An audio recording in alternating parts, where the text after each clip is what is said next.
ចំណុចសំណាងនិងហានិភ័យ Luck and Risk គឺជាចំណុចដែលតថភាពបំផុតនៅក្នុងពិភពជំនួញនិងការវិនិយោគអ្នកនិពន្ធ Morgan Housel បានពន្យល់ថាទាំងសំណាងនិងហានិភ័យគឺជាបងប្អូនជីដូនមួយនឹងគ្នាពួកវាទាំងពីរគឺជាកត្តាខាងក្រៅដែលយើងមិនអាចគ្រប់គ្រងបានប៉ុន្តែមានឥទ្ធិពលយ៉ាងខ្លាំងលើលទ្ធផលការងាររបស់យើងខាងក្រោមនេះជាការពន្យល់លម្អិត1ពួកវាជាកម្លាំងដែលមើលមិនឃើញក្នុងជីវិតជាក់ស្ដែងរាល់លទ្ធផលដែលកើតមានវាមិនមែនកើតចេញពីការខិតខំប្រឹងប្រែងតែមួយមុខនោះទេវាតែងតែមានកម្លាំងពីរទៀតមកបង្ខំសំណាង Luck នៅពេលដែលអ្នកធ្វើសកម្មភាពមួយហើយទទួលបានលទ្ធផលល្អជាងអ្វីដែលអ្នកគួរទទួលបានហានិភ័យ Risk នៅពេលដែលអ្នកធ្វើសកម្មភាពមួយហើយទទួលបានលទ្ធផលអាក្រក់ជាងអ្វីដែលអ្នកគួរទទួលបានទោះបីជាអ្នកបានរៀបចំខ្លួនល្អបំផុតហើយក៏ដោយ2ឧទាហរណ៍របស់ Bill Gates លោក Morgan Housel បានលើកយកឧទាហរណ៍របស់ Bill Gates មកពន្យល់ថានៅឆ្នាំ1968ក្នុងចំណោមសិស្សវ័យជំទង់រាប់លាននាក់ក្នុងលោកមានសិស្សតែមួយក្រុមតូចប៉ុណ្ណោះដែលមានឱកាសប្រើប្រាស់កុំព្យូទ័រដែលមានសមត្ថភាពខ្ពស់ហើយ Bill Gates គឺជាសិស្សម្នាក់ក្នុងចំណោមនោះនេះហៅថាសំណាងក្នុងពេលជាមួយគ្នា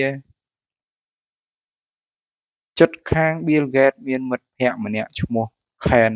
Evans ដែលពូកែនិងឆ្លាតដូច Bill Gates ដែរប៉ុន្តែ Ken បានស្លាប់ដោយសារគ្រោះថ្នាក់ពេលឡើងភ្នំមុនពេលពួកគេបញ្ចប់ការសិក្សាក្នុងចំណោមអ្នកឡើងភ្នំរាប់លាននាក់ឱកាសនៃគ្រោះថ្នាក់បែបនេះគឺទាបបំផុតនេះហៅថាហានិភ័យ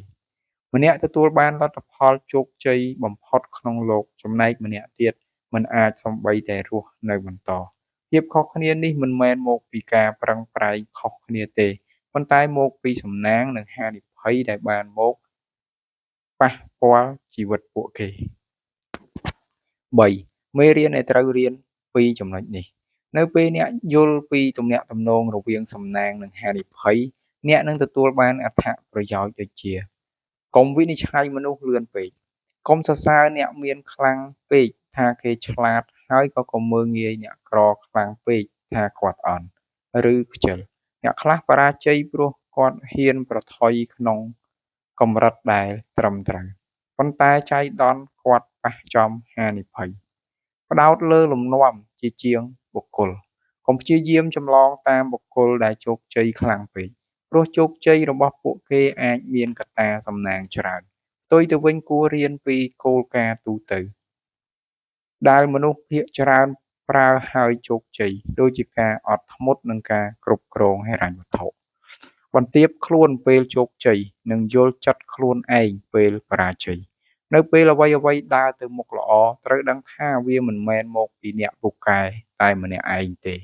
ត្រូវចេះអរគុណសំណាងនៅពេលអ្វីៗបរាជ័យក៏កុំបន្ទោសខ្លួនឯងរហូតដល់បាក់ទឹកចិត្តព្រោះជួនកាលវាគ្រាន់តែជាហានិភ័យដែលកើតឡើងចៃដន្យប៉ុណ្ណោះសរុបមក